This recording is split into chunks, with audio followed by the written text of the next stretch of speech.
in working in the summer program, first I had the opportunity to teach a number of people who were these lovely young people who had come to the summer program. Among them, sitting on the lawn, was Lauren Sklamberg and Alicia Spiegels, taking the Yiddish summer program because they had begun to work in the Klezmatics, and they were looking for, to learn Yiddish and to learn Yiddish song. So on the other end was Ellie Kelman, who was teaching at the summer program.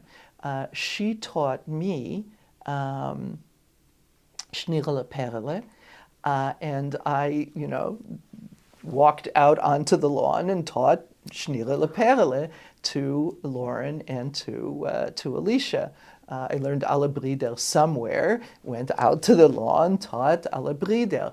And so this wonderful chain of relationships yielded, what we know it yielded.